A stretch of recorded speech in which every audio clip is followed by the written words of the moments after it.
तो दोस्तों आज आप अपनी कॉपी और पेन लेकर बैठ जाइए क्योंकि आज हम इंग्लिश के एक पॉजिटिव वर्ब के ऐसे टॉपिक को करने वाले हैं जिसमें आप सबसे ज़्यादा कंफ्यूज होते हैं और जिसका यूज डेली लाइफ में हम अपने सेंटेंसेस में सबसे ज़्यादा करते हैं, यानी कि गेट के आज हम सारे यूज एक एक करके इस वीडियो में देखेंगे विद एग्जांपल्स और एक्सप्लेनेशंस। और हर किसी टेंस में उसका एग्जांपल मैं आपको दूंगा कि कैसे कैसे किस किस टेंस में किस किस प्रकार से गोट का आप यूज़ कर सकते हैं और कहाँ कहाँ पर गोट का यूज़ होता है। तो चलिए वीडियो को शुरू करते हैं।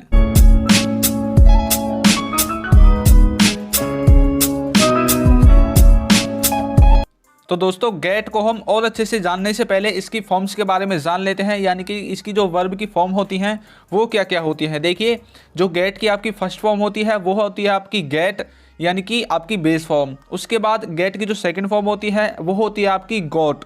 इसकी जो थर्ड फॉर्म होती है वो होती है आपकी गोटन, यानी कि कहीं कहीं पर आप गोट का भी यूज इसमें कर लेते हैं।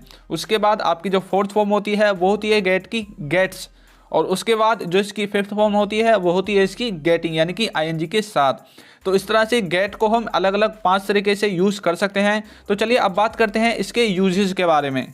आखिर हम वर्ब की इन सभी फॉर्म्स का, यानी कि पॉजिटिव वर्ब गेट का हम कहाँ कहाँ पर यूज़ करेंगे। तो देखिए, सबसे पहले जो हमारा पॉइंट है वो है आपका बिकम यानी कि होना, यानी किसी चीज़ के होने के बारे में जब पता चले या फिर पाया जाए। तो देखिए, जब गेट या गोट के बाद आपका एग्जेक्टिव आ जाए, एडजेक्टिव आ जाए, तब आप जो है इस गोट का या फिर गेट का यूज़ करेंगे। जैसे कि मैं नर्वस हो गया, यानी कि मैं अपनी परिस्थिति को नहीं संभालने पा रहा हूँ। इसकी इंग्लिश देखिए, आई गॉट नर्वस। मैं हैरान रह गया, आई गॉट शॉक्ड। मैं नर्वस हो रहा हूँ यानी कि कंटिन्यूस टेंस है आपका, आई एम गेटिंग नर्वस। मेरी शादी हो गई, यानी कि ये आपका पास्ट का टेंस है, यानी कि आई गॉट मैरिड। तो इस तरह से आप होने के सेंस में जो है गेट का यूज़ कर सकते हैं। तो चलिए फ्रेंड्स, अब बात करते हैं इसके सेकंड स्ट्रक्चर के बारे में, जो है आपका मिलना, पाना या फिर किसी चीज़ को प्राप्त करना। तो जब कोई चीज़ मिल जाती है या पा लेते हैं तो तब हम गेट का यूज़ करते हैं। अब देखिए, इसकी अलग अलग फॉर्म्स का किस तरह से इस सेंस में हम यूज़ करेंगे। जैसे कि मुझे नौकरी मिल गई, यानी कि पास्ट का टेंस है आपका, आई गॉट ए जॉब। उसके बाद देखिए, उसे जन्मदिन पर बाइक मिली, या फिर उसे जन्मदिन पर कोई तोहफा या गिफ्ट मिला। तो यानी कि वो काम हो चुका है, यानी कि आप पास्ट में वो काम हो चुका है। तो अब इसके हम क्या है, सेकंड फॉर्म का यूज़ करेंगे, यानी कि he got a gift on his birthday, या फिर he got a bike, he got a car on his birthday. तो इस तरह से आप इसका यूज़ करेंगे। नेक्स्ट एग्जाम्पल देखिए, मुझे राहुल मिल गया, आई गॉट राहुल। तो इस तरह से हम जब कोई चीज़ हमें मिल जाती है या फिर किसी चीज़ को जब हम प्राप्त कर लेते हैं तो उसको बताने के सेंस में भी हम गेट की फॉर्म्स का यूज़ करते हैं। तो चलिए अब बात करते हैं अपने नेक्स्ट यूज़ के बारे में, जो ही है आपका पॉजिटिव सेंटेंस, यानी कि पॉजिटिव सेंटेंस के रूप में भी आप गेट का यूज़ करते हैं। यदि आपको इसको अलग से, यानी कि एक वीडियो में देखना है, यानी कि पूर्ण रूप से आपको जानना है, तो उसका लिंक आपको ऊपर आई बटन में, नीचे डिस्क्रिप्शन बॉक्स में मिल जाएगा, जहाँ पर मैंने गेट और मेक दोनों को एक साथ बताया है। तो चलिए बात करते हैं पॉजिटिव सेंटेंस के रूप में आप इसका कैसे यूज़ करते हैं। जब कोई काम आप किसी से करवाते हैं तब आप गेट का यूज़ करते हैं। खुद नहीं करते लेकिन किसी और से करवाते हैं। इसमें क्या होता है, इसमें आपका सबसे पहले सब्जेक्ट आएगा, उसके बाद आपकी हेल्पिंग वर्ब, और उसके बाद आपकी गेट, और उसके बाद आपकी मी या हिम, यानी कि जिससे आप करवाने वाले हैं, और सबसे लास्ट में आपकी वर्ब की थर्ड फॉर्म आ जाएगी। जैसे कि मैं तुम्हें पिटवा दूंगा, यानी कि मैं खुद तुम्हें नहीं पीटूंगा, किसी और से तुम्हें पिटवा दूंगा। इसकी इंग्लिश देखिए, I will get you beaten. यहाँ पर बीट की मैं थर्ड फॉर्म का यूज़ किया है, जैसे कि आपको मैंने स्ट्रक्चर में बताया है। तो दोस्तों, पॉजिटिव वर्ब के बारे में और अच्छे से जानने के लिए जो जहाँ पर आपका गेट का यूज़ किया जाता है उसे आप ऊपर आई बटन में, नीचे डिस्क्रिप्शन बॉक्स में जाकर देख सकते हैं। तो अब बात करते हैं हम इसके नेक्स्ट यूज के बारे में, जो है आपका जाकर लाना, यानी किसी चीज़ को जाकर लाना। तो अब हम बात करेंगे इसके एग्जाम्पल्स के रूप में, जैसे कि एक गिलास पानी ले आओ, get me a glass of water. तो यहाँ पर भी आप गेट का यूज़ करेंगे, किसी चीज़ के बारे में बोलेंगे, जैसे कि जाकर उसे ले आओ, go and get him hair, यानी कि उसे जाकर यहाँ ले आओ।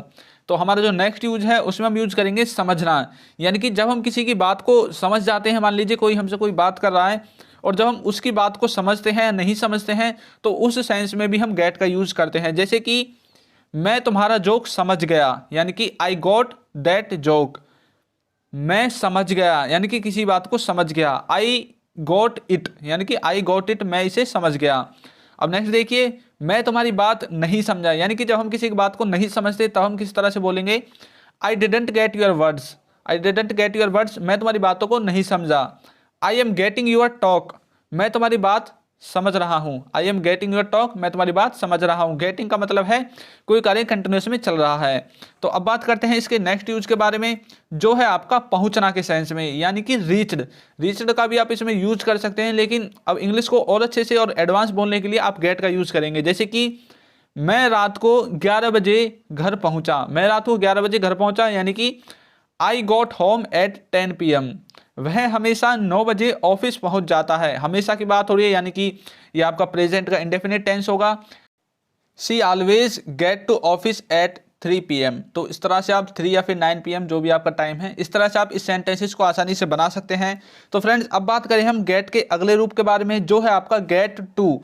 गेट टू का देखिए हम कैसे यूज करते हैं, जब कोई चीज करने का अवसर, यानी कि किसी चीज को करने की अपॉर्चुनिटी आपको मिलती है, तब आप गेट टू का यूज करते हैं। जैसे कि मुझे हमेशा इंग्लिश फिल्म देखने का अवसर मिलता है, या फिर मुझे हमेशा कहीं पर जाने का अवसर मिलता है। तो इस तरह से आपको कोई अपॉर्चुनिटी मिल रही है, तो तब आप गेट टू का यूज करेंगे। जैसे कि एग्जांपल में, मुझे हमेशा इंग्लिश फिल्म देखने का अवसर मिलता है। I always get to watch English movies, I always get to watch English movies. ये गेट के संग टू हमने क्यों लगाया है, जैसे कि आप हैव के साथ टू लगा देते हैं, हैज के साथ टू लगा देते हैं, इसी तरह से आपका गेट के साथ भी टू का यूज कर सकते हैं।